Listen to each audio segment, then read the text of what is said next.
ಆನೇಕಲ್ ತಾಲೂಕಿನ ಉಸ್ಕೂರು ಗ್ರಾಮದಲ್ಲಿರುವ ಇತಿಹಾಸ ಪ್ರಸಿದ್ಧ ದೇವಾಲಯವಾದ ಶ್ರೀ ಮದ್ದೂರಮ್ಮ ದೇವಾಲಯದ ವಿಮಾನ ಗೋಪುರ ವಾರ್ಷಿಕೋತ್ಸವ ಹಾಗೂ ಚಂಡಿಕಾ ಹೋಮ ಮತ್ತು ಕುಂಭಾಭಿಷೇಕ ಮಹೋತ್ಸವ ಅಪಾರ ಭಕ್ತರ ಹಾಗೂ ಗ್ರಾಮಸ್ಥರ ಸಮ್ಮುಖದಲ್ಲಿ ಶ್ರದ್ಧಾ ಭಕ್ತಿಯಿಂದ ನೆರವೇರಿತು.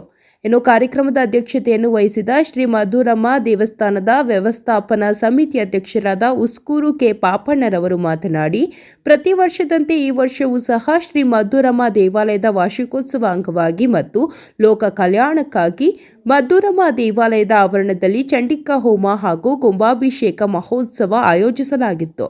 ಭಗವಂತ ಸಕಲರಿಗೂ ಒಳಿತನ್ನು ಮಾಡಲಿ, ಕಾಲಕಾಲಕ್ಕೆ ಮಳೆ ಬೆಳೆಯಾಗಿ ಎಲ್ಲರೂ ಸುಭಿಕ್ಷವಾಗಿರಲಿ ಎಂದು ಭಗವಂತನಲ್ಲಿ ಸ್ಮರಿಸಿದರು. ಇನ್ನು ಕಾರ್ಯಕ್ರಮದಲ್ಲಿ ಶ್ರೀ ಮದ್ದೂರಮ್ಮ ದೇವಸ್ಥಾನದ ವ್ಯವಸ್ಥಾಪನಾ ಸಮಿತಿ ಪದಾಧಿಕಾರಿಗಳು, ಸ್ವಾಮೀಜಿಗಳು, ಭಕ್ತರು ಮತ್ತು ಗ್ರಾಮಸ್ಥರು ಭಾಗವಹಿಸಿದರು.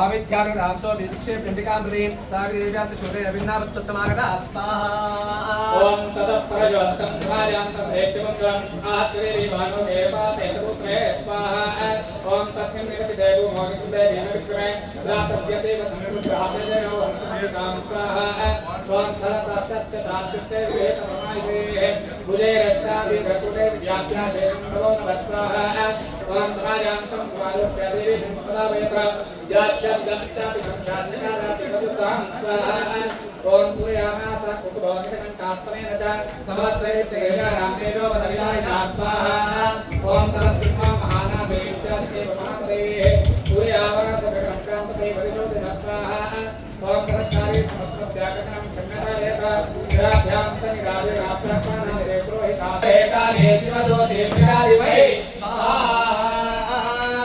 ओम नमोदेव्यै महादेव्यै शिवाय सतम्यात्मनामाका सुप्रभातोत्तियासना स्वाहा मंगल्ये शिवे सर्वात्मसाधिके शरण्ये त्र्यंबके गौरी नारायणे नमोस्तुते स्वाहा ओम रक्षतिविनाशानां शक्तिभूते सनातने गुणाश्रये गुणभजे नारायणे नमोस्तुते स्वाहा ओम शरणागत दीनार्थ परित्राणपरायणे सर्वस्यार्थ हरे देवी नारायण नमोस्तुते स्वाहा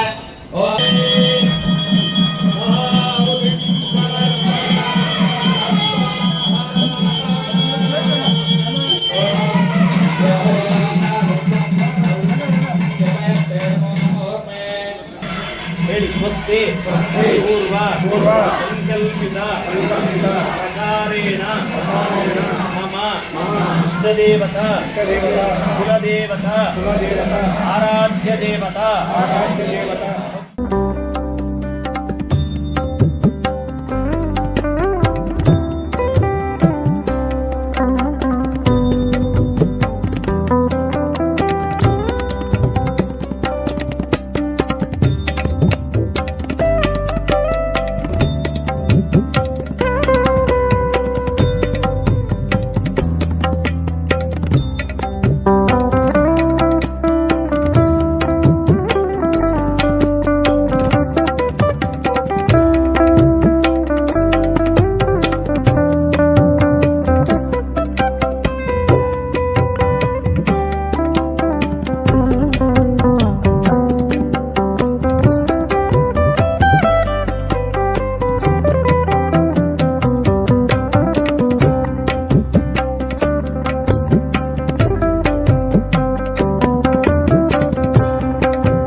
स्वाहायै नमः ओम स्वाहायै नमः ओम शुचये नमः स्वाहायै नमः ओम सदायै नमः ओम हरे नमः महेन्द्रे नमः ओम दिव्ये नमः ओम देवतायै नमः ओम सदायै नमः ओम सारण्ये नमः ओम नारायणाय नमः दोषविनाशिने नमः समर्याय नमः करुणाय नमः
ब्रह्मदेवी पादके गोविंद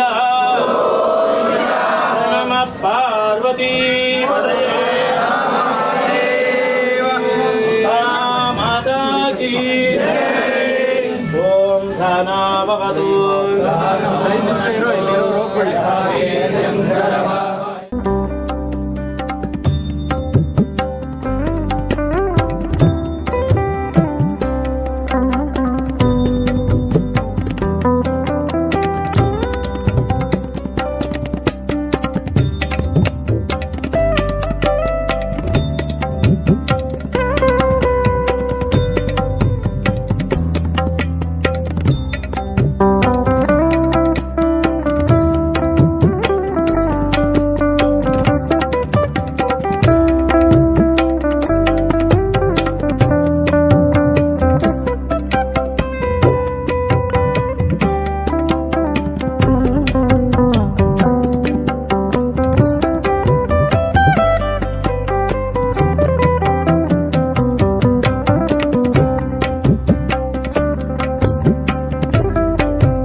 ಉಸ್ಕೂರು ಮುದ್ದೂರಮ್ಮ ಜಾತ್ರೆಗೆ ಇವತ್ತು ಒಂದು ಪ್ರಾರಂಭಿಕವಾಗಿ ಚಂಡಿಕಾ ಹೋಮವನ್ನು ಮಾಡಿ ದೇವಿಯ ಅಪ್ಪಣೆಯೊಂದಿಗೆ ಜಾತ್ರಾ ಮಹೋತ್ಸವವನ್ನು ಇವತ್ತು ನಮ್ಮ ಈ ಕ್ಷೇತ್ರದ ಮುದ್ದೂರಮ್ಮ ದೇವಿಯ ದೇವಾಲಯದ ಅಧ್ಯಕ್ಷರು ಸಹೋದರಾದಂಥ ಪಾಪಣ್ಣವರು ಇದಕ್ಕೆ ಚಾಲನೆಯನ್ನು ಕೊಟ್ಟಿದ್ದಾರೆ. ಈ ಮದ್ದೂರಮ್ಮ ದೇವಾಲಯಕ್ಕೆ ಭಾಳ ಇತಿಹಾಸ ಇದೆ. ನನಗೆ ಗೊತ್ತಿರೋ ಮಟ್ಟಿಗೆ ಇವನ್ ಟಿಪ್ಪು ಸುಲ್ತಾನ್ ಯುದ್ಧಕ್ಕೆ ಹೋಗಬೇಕಾದ್ರೆ ಇಲ್ಲಿ ಬಂದು ಮದ್ದೂರಮ್ಮನ, ಮುಸ್ಲಿಂ ಆದರೂ ಕೂಡ ಮದ್ದೂರಮ್ಮನ ಬಂದು ಇಲ್ಲಿನ ಮದ್ದೂರಮ್ಮನ ಒಂದು ಅಪ್ಪಣೆ ಪಡ್ಕೊಳ್ತಾ ಇದ್ರು. ಅಲ್ಲಿ ಪ್ರತೀತಿ ಏನಂದರೆ, ಚಿಕ್ಕ ಮದ್ದೂರಮ್ಮ ಕೊಟ್ಟರೆ ಬೇಗ ಯುದ್ಧ ಮುಗೀತದೆ, ಜಯ ಆಗ್ತದೆ ಅಂತ. ದೊಡ್ಡ ಮದ್ದೂರಮ್ಮ ಕೊಟ್ಟರೆ ಸ್ವಲ್ಪ ತಡ ಆಗ್ತದೆ ಯುದ್ಧ, ಆದರೂ ಕೂಡ ಜಯ ಆಗ್ತದೆ ಅಂತ. ಇಬ್ಬರು ಹೂವು ಕೊಟ್ಟಿಲ್ಲ ಅಂದರೆ ಟಿಪ್ಪು ಸುಲ್ತಾನ್ ಯುದ್ಧಕ್ಕೆ ಹೋಗ್ತಾ ಇರಲಿಲ್ಲ ಅನ್ನುವಂಥ ಪ್ರತೀತಿ ಇದೆ. ಅಷ್ಟೊಂದು ಒಂದು ಶಕ್ತಿ ಇರ್ತಕ್ಕಂಥ ಈ ಮದ್ದೂರಮ್ಮ ದೇವಾಲಯ ನಮ್ಮ ಮನೆಗೆ ಸುಮಾರು 3 ಕಿಲೋಮೀಟರ್ ಹತ್ತಿರದಲ್ಲಿದ್ದು, ಇದರ ಈ ದೇವಿಯ ಆಶೀರ್ವಾದವನ್ನು ಪಡ್ಕೊಳ್ಳುವಂಥ ಭಾಗ್ಯ ದೇವರು ಸೃಷ್ಟಿ ಮಾಡಿದ್ದಾನೆ ಅಂದರೆ ಅದು ನಮ್ಮ ಪೂರ್ವಜನ್ಮದ ಪುಣ್ಯ ಅಂತ ಹೇಳ್ಬೋದು. ಆದರೆ ಇವತ್ತಿಗೂ ಕೂಡ ನಾನು ಹೆಚ್ಚಿಗೆ ಯುವ ಪೀಳಿಗೆಯನ್ನು ಇಲ್ಲಿ ನೋಡಲಿಕ್ಕೆ ಸಾಧ್ಯ ಆಗ್ತಾ ಇಲ್ಲ. ಯುವ ಪೀಳಿಗೆಗೆ ಇನ್ನೂ ಕೂಡ ಈ ದೇವಿಯ ಮಹತ್ವ ಗೊತ್ತಾಗಲ್ಲ. ಕನಿಷ್ಠ ಪಕ್ಷ ತಮ್ಮ ವಾಹಿನಿಯ ಮೂಲಕ ಯುವ ಪೀಳಿಗೆಗೆ ಇದೊಂದು ಸಂದೇಶ ಹೋಗಲಿ. ನಾನು ಹೇಳೋದಾದರೂ ಇಷ್ಟೇ, ಮನುಷ್ಯನ ಬದುಕಿನಲ್ಲಿ ಆಯಾಮಗಳು ಯಾವ ಅಂತ ಹೇಳಿದ್ರೆ, ವೈಯಕ್ತಿಕ ಬದುಕು, ವೃತ್ತಿ ಬದುಕು, ಸಾಮಾಜಿಕ ಬದುಕು, ಕೌಟುಂಬಿಕ ಬದುಕು ಮತ್ತು ಆಧ್ಯಾತ್ಮಿಕ ಬದುಕು. ಈ ವ್ಯಾವಹಾರಿಕ ಬದುಕು, ಕೌಟುಂಬಿಕ ಬದುಕು, ಸಾಮಾಜಿಕ ಬದುಕು ಮತ್ತು ಆಧ್ಯಾತ್ಮಿಕ ಬದುಕು ಹೇಗೆ ಅಂದರೆ, ಟೇಬಲ್ಗೆ 4 ಕಾಲಿದ್ದಾಗೆ. ಆ 4 ಕಾಲಲ್ಲಿ ಯಾವುದೇ ಇದ್ದರೂ ಕೂಡ ಆ ಟಾಪ್ ಅದ್ರ ಮೇಲೆ ನಿಂತ್ಕೊಳ್ಳಲ್ಲ, ಅಂದರೆ ಅದು ವೈಯಕ್ತಿಕ ಬದುಕು. ಇದನ್ನು 4 ಕೂಡ ಗಟ್ಟಿ ಇಡಬೇಕಾದ್ರೆ ಎಷ್ಟು ನಾವು ವೈಯಕ್ತಿಕ ಬದುಕಿಗೆ ಆಸಕ್ತಿಯನ್ನು ಕೊಡ್ತೇವೋ, ಅಷ್ಟೇ ವೃತ್ತಿ ಬದುಕಿಗೆ, ಕೌಟುಂಬಿಕ ಬದುಕಿಗೆ, ಸಾಮಾಜಿಕ ಬದುಕಿಗೆ ಮತ್ತು ಆಧ್ಯಾತ್ಮಿಕ ಬದುಕಿಗೆ ಯಾರು ಎಲ್ಲ ರೀತಿಯ ಸಮಾನ ಪ್ರಮಾಣದ ಆದ್ಯತೆಯನ್ನು ಕೊಡ್ತಾರೆ, ಅವರ ಬದುಕನ್ನು ದೇವಿ ಖಂಡಿತವಾಗ್ಲೂ ಕೂಡ ಸುಖ, ಶಾಂತಿ, ಸಂತೋಷದಿಂದ ಇಡ್ತಾರೆ ಅನ್ನುವಂಥ ನಾನು 4 ದೇವಾಲಯಗಳನ್ನು ನಿರ್ಮಾಣ ಮಾಡಿ ನನ್ನ ವೈಯಕ್ತಿಕ ಅನುಭವ ಅಂತೇಳಿ ನಾನು ಹೇಳಲಿಕ್ಕೆ ಭಾವಿಸ್ತೇನೆ. ಅದರಿಂದ ಯುವ ಪೀಳಿಗೆ ಇದನ್ನ ಅರ್ಥ ಮಾಡಿಕೊಂಡು ಆಧ್ಯಾತ್ಮಿಕತೆ ಕಡೆಗೂ ಕೂಡ, ಯಾಕೆಂದರೆ ಇದು ನಾವು ಹಿಂದೂ ರಾಷ್ಟ್ರ ಅಂತೀವಿ.